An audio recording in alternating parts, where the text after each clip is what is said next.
अब ये सूरत फातिहा का एक नाम शिफा और रुकैया है। अल्लाह फरमाता है वनुनज़्ज़िलु मिनल कुरानी मा हुवा शिफाउ व रहमतुल लिल मुमिनीन, कि हमने इस कुरान मजीद को नाजिल किया है तो ये शिफा है। तो इसमें खास है कि ये सूरत फातिहा ये भी शिफा है। और इसे रुकैया भी कहते हैं। रुकैया इसलिए कहते हैं कि जिसे अबू सईद खुदरी रजी अल्लाह तआला अन्हु की हदीस सही बुखारी के अंदर मौजूद है, जब उन्होंने एक सरदार के ऊपर इसको पढ़ा और अल्लाह सुब्हानहू व तआला ने उनको शिफा अता फरमाई, फिर इनको 40 बकरियां मिली और वो 40 बकरियां रसूलुल्लाह सल्लल्लाहु अलैहि वसल्लम के पास ले आए वो, और आप अलैहिस्सलातु वस्सलाम ने कहा कि इसमें मेरा हिस्सा भी निकाल। तो ये है जी इसका आगाज, ठीक है जी। और इसी से इसका आगे इसके मुख्तलिफ नाम और भी लिखे हुए हैं, और ये 10 नाम यहाँ पर लिखे हुए। सूरत फातिहा, अलहम्द, सबअ मिनल मसानी, उम्मुल कुरान, उम्मुल किताब, अश्शिफा, अर्रुकैया, अद्दुआ, तालीमुल मसाला और अस्सला। बाज़ ने इससे भी ज्यादा लिखे हैं, लेकिन ये वो नाम है जो ज्यादातर कुरान और सुन्नत से साबित है। और अस्सला का लफ्ज़ तो खुद अल्लाह के नबी अलैहिस्सलाम ने इसके ऊपर बोला है। तो अल्लाह के नबी अलैहिस्सलाम ने फरमाया कसमतु सलात बैनी व बैन अब्दी, अल्लाह फरमाता है कि मैंने अस्सला को यानी सूरत फातिहा को तकसीम कर दिया है अपने और अपने बंदे के दरमियान, और उसकी वजाहत सूरत सही मुस्लिम के अंदर मौजूद है। उसके अंदर अल्लाह सुब्हानहू व तआला के लिए हम पढ़ते हैं अल्हम्दुलिल्लाहि रब्बिल आलमीन अर्रहमानिर रहीम मालिकि यौमिद्दीन इय्याका नअबुदु व इय्याका नस्तईन, ये अलग लिए पढ़ते हैं। फिर हम मानते हैं कि इहदिनस सिरातल मुस्तकीम, ये आदमी का हिस्सा है कि आदमी अल्लाह सुब्हानहू व तआला से सीधा रास्ता मांगता है और अल्लाह भी उसको सीधा रास्ता अता फरमाता है। नीचे लिखा हुआ ज़माना नुज़ूल, इस सूरत का तरतीब नुज़ूल के लिहाज से 5वां नंबर है, यानी कि ये सूरत इस्लाम के इब्तिदाई दौर में नाज़िल हुई। तो इसकी आयात 7 है और 7 उसी सूरत में बनती हैं जब बिस्मिल्लाहिर्रहमानिर्रहीम को सूरत फातिहा की पहली आयत शुमार किया जाए, और इसलिए बिस्मिल्लाहिर्रहमानिर्रहीम से जब आप इसको काउंट करते हैं तो इसकी 7 आयत बन जाती हैं। कुरान मजीद के अंदर वाज़ेह मौजूद है सब मिनल मसानी वल कुरान अल अज़ीम। तो ये है जी सूरत फातिहा का मामूली सा यानी कि एक तारुफ और उसका एक मुख्तसर तारुफ। उसके बाद बिस्मिल्लाहिर्रहमानिर्रहीम है कि अल्लाह ताला के नाम से। साफ ज़ाहिर है कि अल्लाह सुब्हानहू व तआला सामी अदियान के अंदर अल्लाह का नाम इस तरह मौजूद है। अल्लाह सुब्हानहू व तआला को उलूहीम के नाम से तौरात में याद किया जाता है। यहूदी उनको जिस तरह हम अल्लाहुम्मा पढ़ते हैं तो अल्लाहुम्मा यहूदियों के अंदर भी मारूफ है उलूहीम के नाम से। तो अल्लाह सुब्हानहू व तआला ने कुरान मजीद के अंदर इस उसलूब को अपनाया है कि अल्लाह ताला ने इसके अंदर अपनी सिफात का इस्बाती जिक्र किया है कि अल्लाह ये भी है, अल्लाह ये भी है, अल्लाह ये भी है। यानी कि आपको मालूम है अगर चीज़ों को ना की जाए तो आदमी के दिल के ऊपर एक सख्ती तारी हो जाती है। मसलन अगर आप किसी आदमी से पैसे मांगे, खाना मांगे और वो ना करता जाए तो आपको उलझन होगी, लेकिन अगर हाँ करता जाए तो आप खुश होना शुरू होंगे कि हाँ के अंदर ये क्वालिटी मौजूद। बिल्कुल ऐसे ही अल्लाह सुब्हानहू व तआला ने हाँ की है। हाँ से मुराद है कि अल्लाह फरमाता है कि मैं मालिक हूँ, मैं कुद्दूस हूँ, सलामुल मोमिनुल मुहैमिनुल अज़ीज़ुल जब्बारुल मुतकब्बिर। इस तरह फरमाता है अल्लाहुल्लज़ी ला इलाहा इल्ला हुवल मलिकुल कुद्दूस सलामुल मोमिनुल मुहैमिनुल अज़ीज़ुल जब्बारुल मुतकब्बिर। इस तरह से फरमाया हुवर रहमानुर रहीम।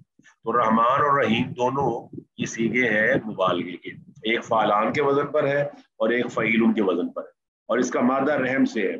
और रहम के अंदर सारे माने आती हैं, पेट को भी रहम कहा जाता है और रहमत को भी रहम कहा जाता है। तो अल्लाह ताला ने रहमान को, और आपको पता है अल्लाह सुब्हानहू व तआला के नबी अलैहिस्सलातु वस्सलाम ने 2 नाम सबसे बेहतरीन जिक्र किए हैं जो अल्लाह को सबसे ज्यादा पसंद है। एक अल्लाह ताला का जो उसका जाती नाम है अब्दुल्ला, अल्लाह उसके साथ अब्दुल गाना अब्दुल्लाह बेहतरीन नामों में से है, और एक अल्लाह का सबसे टॉप का सिफाती नाम अर्रहमान, उसके साथ अब्दुल गाकर अब्दुल रहमान नाम, ये अल्लाह को दोनों नाम सबसे ज्यादा पसंद है। और अल्लाह सुब्हानहू व तआला का जो लफ्ज है रहमान, ये दूसरे नंबर पर अल्लाह के जाती नाम की जिक्र करता है, जिस तरह अल्लाह ने फरमाया सूरह त्वाहा में अर्रहमानु अलल अर्श इस्तवा लहू मा फिस समावाति व मा फिल अर्दि व मा बैनहुमा व मा तहतस सरा। इस तरह ये सूरह रहमान से शुरू होती है और रहमान अल्लमल कुरान खलकल इंसान अल्लमहुल बयान। इसी तरह अल्लाह सुब्हानहू व तआला फरमाता है कुलिल्लाहु विदुर रहमान अय्यम्मा तदू फलहुल अस्माउल हुस्ना। ये सूरह बनी इसराइल के अंदर मौजूद है। इसका मतलब है कि अल्लाह रहमान है, अल्लाह रहीम है। और इससे वाज़ेह क्या होता है, बाज़ लोग कहते हैं रहमान में मुबालगा ज्यादा है, रहीम में कम है।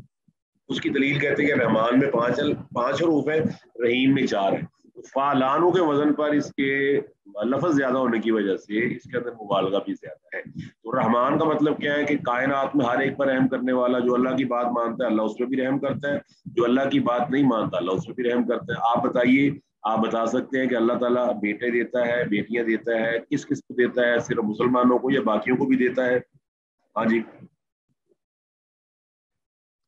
सबको देता है, मुसलमानों को भी और काफिरों को भी। काफिरों को भी देता है, क्योंकि उसने कुरान में कहा हुआ है यहबु लिमन यशाउ इनासम व यहबु लिमन यशाउ ज़ुकूर और युज़व्विजुहुम ज़ुकरानम व इनासम व यजअलु मन यशाउ अक़ीमा इन्नहु अलीमुन क़दीर। 25वें पारे सूरह शूरा में फरमाता है।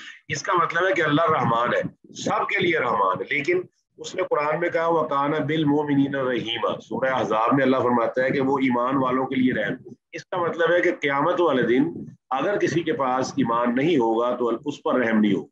साफ ज़ाहिर है कि क्योंकि अल्लाह सुब्हानहू व तआला ने उसको मौका दिया, मोहलत दी, जिस तरह नबी अलैहिस्सलाम ने फरमाया कि 60 साल का आदमी हो जाए तो अल्लाह ने उसका कोई उज़्र नहीं सुनना। तो इसका मतलब है अल्लाह ने तुझे मौका दिया, मोहलत दी, और तुझे कुरान पढ़ने का टाइम नहीं मिला, नबी अलैहिस्सलाम के फरमान को सुनने का टाइम नहीं मिला। तो इसलिए ये आम कौल है कि रहमान फिल दुनिया व रहीम फिल आखिरा, कि अल्लाह दुनिया में रहमान है, सब पर एक जैसी रहमत नाजिल फरमाता है, और रहीम वो आखिरत में है, क्योंकि आखिरत में वो सिर्फ ईमानदारों पर रहमत को नाजिल फरमाएगा। और उसकी रहमत ऐसी है कि जिसके बगैर हयात का तसव्वुर नहीं है। ये बात ज़हन में रख लें, अल्लाह सुब्हानहू व तआला की रहमत ना हो तो आप एक लम्हा भी जिंदगी नहीं गुजार सकते। आपके सांस को ऊपर जाना, आपके सांस के नीचे आना। जिस तरह अल्लाह ने फरमाया वफ़ी अनफुसिकुम अफला तुबसिरून, जिस तरह अल्लाह फरमाता है सनुरीहिम आयातिना फिल आफाक़ि व फ़ी अनफुसिहिम हत्ता यतबय्यन लहुम अन्नहुल हक़। फरमाया हम इनको इनकी इनकी निशानियां दिखाएंगे, आसमानों में भी, आफाक में भी, जमीन के अंदर भी, और तुम्हारे जिस्मों के अंदर भी। अलम नजअल लहू ऐनैन व लिसानन व शफ़तैन व हदैनाहु नजदैन, ये भी अल्लाह ने फरमाया। फिर अल्लाह सुब्हानहू व तआला ने ये फरमाया वजअल लकुमुस समा वल अबसार वल अफ़िदा, ये भी अल्लाह सुब्हानहू व तआला ने फरमाया। आपकी तख्लीक, आपका तस्विया, आपकी तादील, अल्लाह ने ना सिर्फ आपको पैदा किया इंसान को, बल्कि अल्लाह ने खूबसूरत पैदा किया, और खूबसूरत पैदा करने के बाद एक तवाज़ुन से पैदा किया। कई बार चीज बंदा बना लेता है, उसमें तवाज़ुन नहीं होता, बना लेता है मगर उसमें हुस्न नहीं होता, बना लेता है मगर उसमें खूबसूरती नहीं होती। अल्लाह ने पैदा भी किया है, अल्लाह ने तस्विया बराबरी भी की है, और बड़ी बैलेंस से बनाया है, और अल्लाह ने खूबसूरत बनाया है। जिस तरह अल्लाह फरमाता है वत्तीनी वज़्ज़ैतून व तूरी सीनीन व हाज़ल बलदिल अमीन लक़द खलक़नल इंसान फ़ी अहसनि तक़वीम। अहसनी तक़वीम का मतलब है कि इस इंसान से बेहतर शक्ल सूरत बन ही नहीं सकती, अल्लाह ने उसको बेहतरीन शक्ल सूरत में बनाया। तो अल्लाह ताला फरमाता है कि ये रहमान और उसकी सिफ़त रहीमियत है, जिसके बारे में अल्लाह ने कुरान में फरमाया व रहमती वसिअत कुल्ल शैइन, कि अल्लाह सुब्हानहू व तआला की रहमत हर चीज को वसी है। उसकी वसअत है कि अल्लाह हमें गुनाह करने के बावजूद मोहलत देता है। अल्लाह सुब्हानहू व तआला हमें गुनाह करने के बावजूद वापसी की तौफीक अता फरमाता है। इसका मतलब है आप अल्लाह की रहमत के बगैर एक लम्हा भी जिंदगी नहीं गुजार सकते। ये अल्लाह का फजलो करम है कि आदमी के लिए अल्लाह ताला ने हर चीज को मुसख्खर कर। आगे फरमाया साफ ज़रा, अब ये साथ तकाजा शुरू हो जाता है। तकाजा समझते हैं आप एक चीज लेकर आते हैं, साथ आपका तकाजा होता है। मिसाल के तौर आपने एक मुलाजिम रखा, तो तकाजा क्या करते हैं कि मेरा काम करो जिसके लिए तुम्हें रखा गया। अब सवाल है बिस्मिल्लाहिर्रहमानिर्रहीम, अर्रहमानिर्रहीम का तकाजा, जो रहमान है जो रहीम है, तकाजा क्या है? अल्हम्दुलिल्लाहि रब्बिल आलमीन, कि सारी की सारी जो तारीफ है फिर वो अल्लाह सुब्हानहू व तआला। इसका मतलब है ये अलिफ लाम इस्तिगराकी कहलाता है कि हमद हर किस्म की। और इसका मतलब ये हुआ कि आप भी जो काम करते हैं, मतलब आपने हाथों से काम किया, पाँव से काम किया, टांगों से काम किया, ज़हन से काम किया, तो बताइए इसकी ताकत आपको किसने अता की? बताइए जी, किसने अता की आपको? अल्लाह ने अता की ना। इसका मतलब असल हमद तो अल्लाह सुब्हानहू व तआला की, असल तारीफ तो अल्लाह सुब्हानहू व तआला की। ठीक है जी, इसका मतलब है सारी तारीफ सिर्फ अल्लाह सुब्हानहू व तआला की है, और अल्लाह सुब्हानहू व तआला की तारीफ के नगमे जन्नती जन्नत में जाते हुए भी गुनगुनाएंगे। आपको मालूम है कुरान मजीद ने 3 मुकामात पर उसका जिक्र किया है। एक मुकाम पर फरमाया अल्हम्दुलिल्लाह, सूरह फातिर में फरमाया अल्हम्दुलिल्लाहिल्लज़ी अज़हबा अन्नल हज़न, कि सारी तारीफ अल्लाह की है जिसने हमारे सारे गम दूर कर दी। इसी तरह अल्लाह सुब्हानहू व तआला ने फिर सूरह अराफ में फरमाया अल्हम्दुलिल्लाहिल्लज़ी हदाना लिहाज़ा वमा कुन्ना लिनहतदिया लौला अन हदानल्लाह। ये अल्लाह का फजल है, उसकी तौफीक है, उसकी मेहरबानी है, उसके लिए सारी की सारी तारीफ और तौसीफ के बेहतरीन कलिमात है, जिसने हमें इस चीज की तरफ हदायत दी, हमें कुरान दिया, नबी अलैहिस्सलाम को फरमान दिया, और अगर अल्लाह ना होता तो हम इस तरफ ना आते। फिर जन्नत में जाके अल्हम्दुलिल्लाहिल्लज़ी सदक़ना वअदहु व औरसनल अर्ज़ नतबव्वअ मिनल जन्नति हैसु नशाअ फनिअम अजरुल आमिलीन। सूरह ज़ुमर में 24वें पारे में आखिरी रुकू में अल्लाह फरमाता है कि उस वक्त जन्नती तारीफ करेंगे, सारी तारीफ अल्लाह की। और आपको मालूम है एक नबी को अल्लाह ताला ने बुढ़ापे में बेटा दिया, कौन था वो नबी? किसी के इल्म में है? ज़करिया अलैहिस्सलाम अलैहिस्सलाम भी और इब्राहीम अलैहिस्सलाम भी है। अब इब्राहीम अलैहिस्सलाम जी, इब्राहीम अलैहिस्सलाम जब क्या कहते हैं, अल्हम्दुलिल्लाहिल्लज़ी वहब ली अलल किबर इस्माइल व इसहाक, अल्हम्दुलिल्लाहिल्लज़ी वहब ली अलल किबर इस्माइल व इसहाक। उन्होंने कहा सारी तारीफ अल्लाह की है। क्यों? अल्लाह ताला ने मुझे बुढ़ापे के अंदर इस्माइल भी दिया, इसहाक भी दिया अलैहिमुस्सलातु वस्सलाम। अल्लाह ने बेटे भी दिए, अल्लाह ने नबी बना दिए। इसका मतलब सारी तारीफ किसकी है? अल्लाह सुब्हानहू व तआला की है। और आगे अल्लाह का जो लफ्ज है वो इला से मुश्तक है, यानी कि इसका मतलब है कि तमाम, इला किसे कहते हैं? हर नफे और नुकसान का मालिक कौन है? सिर्फ अल्लाह सुब्हानहू व तआला। ये आपको मालूम होना चाहिए। इला कहते ही उसको है जो हर नफे और नुकसान का मालिक हो। ये बात जरूर ज़हन नशीन कर ले कि हर नफे और नुकसान का मालिक सिर्फ अल्लाह सुब्हानहू व तआला है और किसी के अंदर ये ताकत मौजूद नहीं। अच्छा, अब अल्लाह ताला फरमाता है लिल्लाहि, अल्लाह ताला कौन है? आप बताइए। यूनुस अलैहिस्सलाम ने किसको पुकारा अंधेरों में?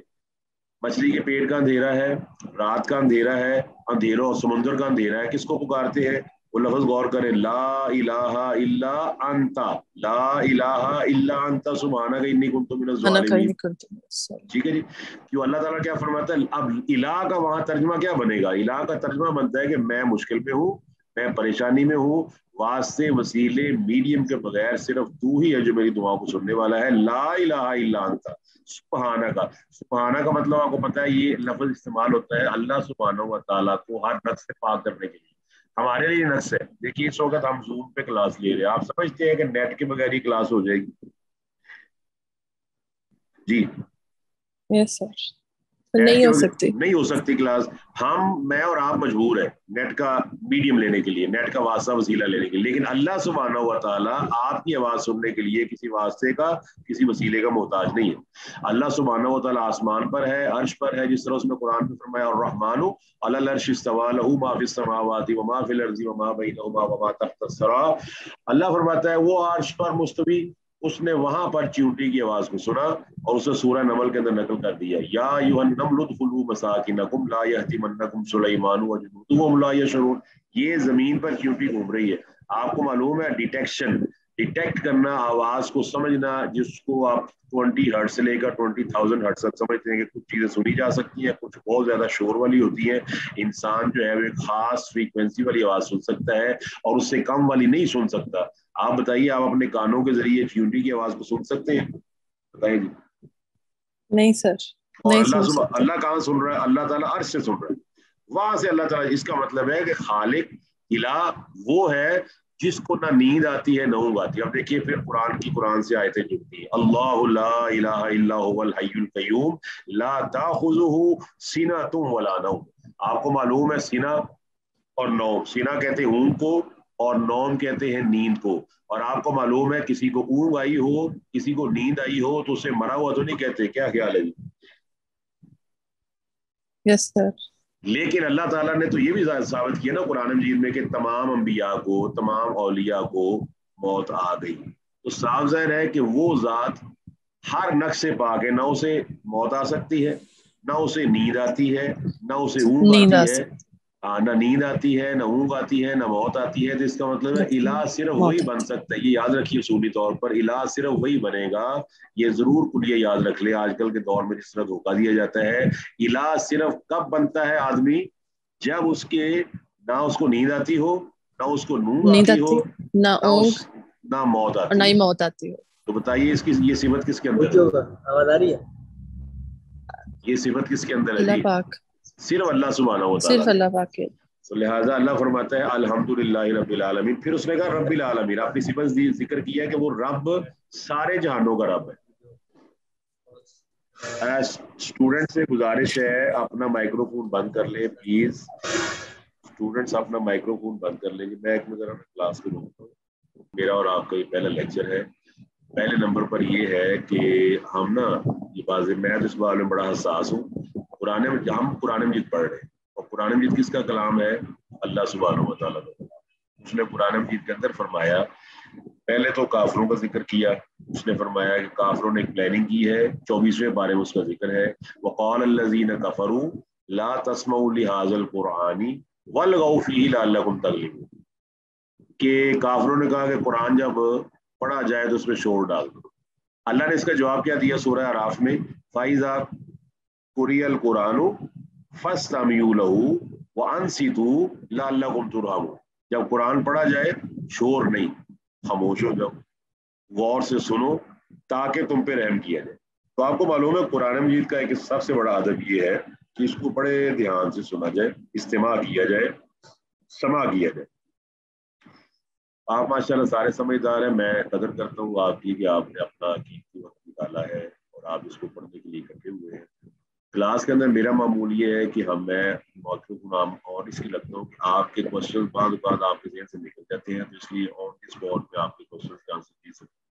لہٰذا جب بھی آپ قرآن مجید کی کلاس پڑھیں خاص طور پر اپنے مائکروفون کو بند کریں. ایک دوسرے بات یہ ہے کہ آپ اپنی کلاس کے وقت ایک ایسی جگہ بیٹھیں جہاں ڈسٹربنس کم سے کم. فائنلی اپنے ڈرائنگ روم میں بیٹھنے کی بجائے یا ایسی جگہ میں بیٹھنے کی بجائے جہاں پر لوگ زیادہ ہیں, آپ ایسی جگہ بیٹھیں جہاں پر لوگ نہ ہوں تاکہ آپ قرآن مجید سے فائدہ ہو. ٹھیک ہے جی, یہ میں آپ سے امید کرتا ہوں. اس کے بعد جب ہماری کلاس کے 40 منٹ پورے ہو جائیں گے تو میں دوسری کلاس دوبارہ پھر اسی وقت لانچ کر دوں گا. پھر آپ دوبارہ ریجوائن کریں اور ریجوائن کرتے ہیں پھر آپ اپنے سوالوں کے جواب پوچھ سکتے ہیں. یہ ہماری ترتیب رہے گی. ٹھیک ہے جی.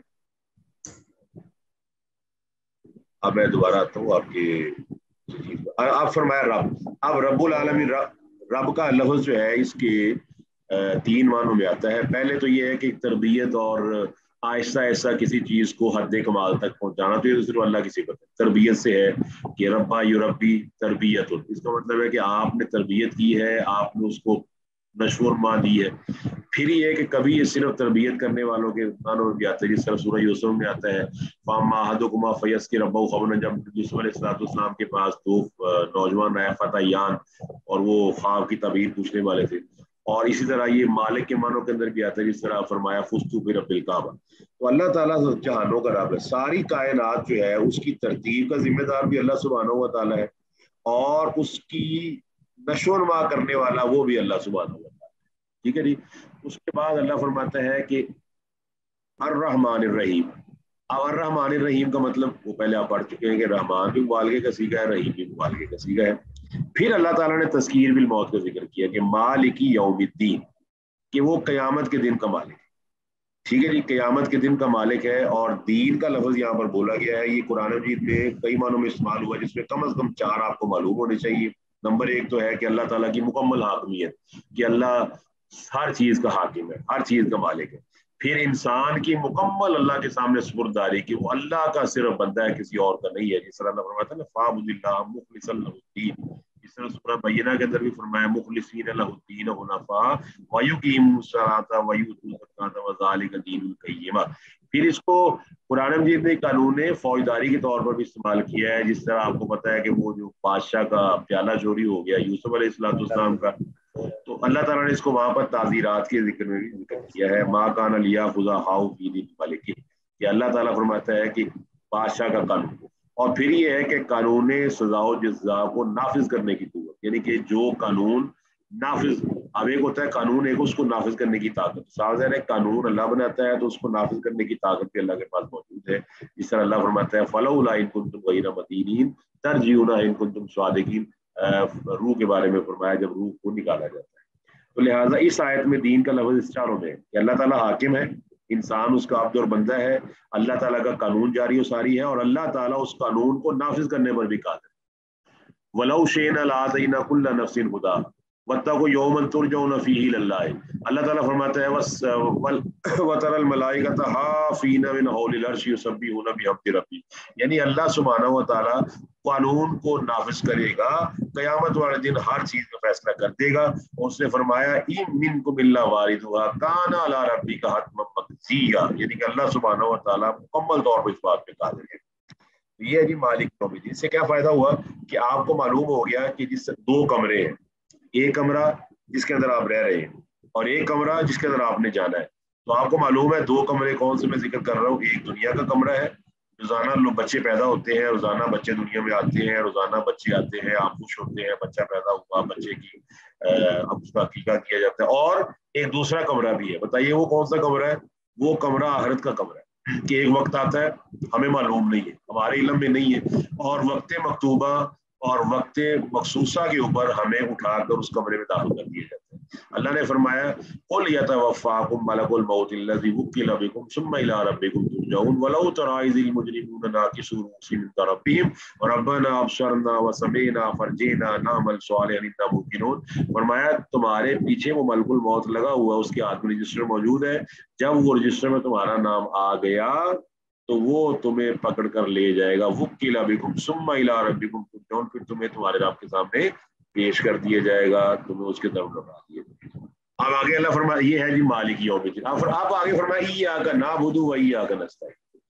عبادت اللہ کی، یعنی کہ اس کا مطلب ہے عبادت کرنا، اطاعت اور فرمانبرداری کرنا، اور ہمہ وقت بندگی اور غلامی میں لگے رہنا، اور یہ صرف اللہ کے لیے خاص ہے. اور آپ کو معلوم ہے اللہ نے قرآن مجید میں شیطان کی عبادت کا ذکر کیا ہے سورہ یاسین کے اندر. اور آپ سے سوال یہ ہے کہ کیا ہم میں سے کوئی آدمی اس بات کو مانتا ہے کہ وہ شیطان کی عبادت کرتا ہے؟ نہیں. تو پھر شیطان کی عبادت کا مطلب کیا ہوتا ہے؟ شیطان کی عبادت کا مطلب یہ ہے، اللہ فرماتا ہے نا قرآن سورہ یاسین الم اعہد الیکم یا بنی آدم اللہ تعبدوا الشیطان انہ لکم عدو مبین وان اعبدونی ھذا صراط مستقیم. فرمایا وہ اللہ سبحانہ و تعالیٰ نے سورہ یاسین میں فرمایا کہ تم سے میں نے وعدہ نہیں لیا، وعدہ لیا ہے تم سے کس چیز کا؟ کہ تم شیطان کی عبادت نہیں کرو گے. اور شیطان کی عبادت کرنے کا مقصد یہ ہوتا ہے، اس کے پیچھے مطلب یہ ہوتا ہے کہ شیطان کے اصولوں کو ماننا اور اس کے اصولوں کے مطابق چلنا، اور وہی الہی کے اصولوں کو چھوڑ دینا. یہ اصل میں شیطان کی عبادت ہے. یہ بات ذہن نشین کر لیں. شیطان کی عبادت کوئی بھی نہیں کرتا، منہ سے نہیں کہتا کہ میں شیطان کی عبادت کرتا ہوں، لیکن شیطان کے اصول مانے گا، شیطان کے ضابطے مانے گا. اور آج کل کے دور میں شیطان کا کون سا ضابطہ سب سے زیادہ مانا جا رہا ہے، جس کو اس نے قرآن میں ذکر کیا ہے فَلْيُغَيِّرُنَّ خَلْقَ اللَّهِ، میں ان لوگوں کو آزماؤں گا، ان لوگوں کے لیے خوشنما بناؤں گا. یہ تیری بنائی ہوئی تخلیق کو تبدیل کریں گے. تبدیل سے مراد ہے جس مقصد کے لیے وہ پیدا کی گئی ہے، یہ اس مقصد کو تبدیل کر کے اس کو کسی اور مقصد کے لیے استعمال کریں گے. اور یہ وہی چیز ہے جو ہمارے ہاں اس وقت پورے زور و شور سے جاری ہے، مرد کو عورت بنانا، عورت کو مرد بنانا، ضبط ولادت کرنا، اس طرح کے کام کرنا، اور کئی طریقوں کے ساتھ یہ دنیا کے اندر معروف چیزیں چل رہی ہے. اور یہی ہے کہ اللہ تعالیٰ نے شیطان کا یہ لفظ قرآن میں بولا ہے سورہ نساء میں فَلْيُغَيِّرُنَّ خَلْقَ اللَّهِ، کہ یہ اللہ تعالیٰ کی بنائی تخلیق کو تبدیل کر دے گی، اس کے مقصد کو تبدیل کر دے گی. لہٰذا یہ بات ضرور ذہن نشین کر لیں کہ اللہ تعالیٰ فرماتا ہے ایاک نعبد، یا کا پہلے ہے، نعبد بعد میں، اسم فعل مضارع بعد میں، یا کا مطلب کہ ہم خاص تیری ہی عبادت کرتے ہیں. یہ ایاک نعبد و ایاک نستعین، ہم تیری عبادت کرتے ہیں اور تم سے مدد مانگتے ہیں. یہ آج کا آپ کا اتنا ہی سبق ہے کیونکہ ڈسٹربنس کی وجہ سے کم ہو گیا. تو اب آپ ان آیات تک کوئی سوال، یعنی کہ ایاک نعبد، ہم تیری عبادت کرتے ہیں، و ایاک نستعین، تو ہی سے مدد طلب کرتے ہیں. استعان یستعین کا مطلب ہوتا ہے مدد کو طلب کرنا. یہ باب استفعال ہے، باب استفعال ثلاثی مجرد کا آخری باب ہے. استفعل یستفعل اس کا مطلب ہوتا ہے کسی چیز کو طلب کرنا جس کا مادہ اس کے اندر پایا جاتا ہے، جیسے استغفر مغفرت کو طلب کرنا، استسقا پانی کو طلب کرنا، بارش مانگنا. اور اسی طرح ہے یہ استعان یستعین، یہ بعد میں تعلیل ہوئی ہے، تو استعان یستعین یعنی کہ ہم صرف تو ہی سے مدد مانگتے ہیں. تو یہ ہے جی آج آپ کا لیکچر یہاں پر مکمل ہوتا ہے.